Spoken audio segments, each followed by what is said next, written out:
Following the success of valvoline restore and protect in cutting oil consumption on my 2017 Honda Accord, I'm now switching this 2013 RAV4 to restore and protect. I'll be collecting a baseline used oil sample so that we can compare wear numbers down the road, and this engine also uses a bit of oil, so we'll see how that goes. Now let's get this.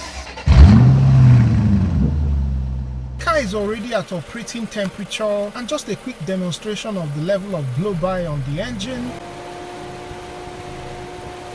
I don't really see any blow-by here. It actually used to have more blow-by than this. And so let's go ahead with draining the old oil, chuck the wheels, raise the car and support on jack stands, and as always, you never walk under a car that is supported by just a jack. I crack open the drain bolt and allow it to flow a bit, and then go ahead to get that baseline oil sample for analysis so that we can see whether the wear metal numbers improves with valvoline restore and protect. Now, to this annoying BMW style oil filter housing, it just requires a number of steps that you don't see with spin-on oil filters. Even though I have to say, on the bright side, it doesn't really make a mess when it comes to taking it off. Now let's take a look at this old oil filter. I don't really see any debris caught in the filter, and honestly, this is looking pretty clean. I intend to check on the new filter that I'm going to be installing around 500 miles just to see if restore and protect is going to do any accelerated cleaning. I replaced the O-rings for the oil filter housing, and then go ahead to insert the new oil filter and then remount on the car. Reinstall the drain bolt and torque that down to spec. Let's go ahead and refill with valvoline restore and protect. I'm curious whether this switch will mean that the car will now complete an oil change interval without needing any top up. But let's see how it goes. Be sure to follow along so you don't miss the oil filter check and analysis of the used oil sample, and I'll catch you on the next one.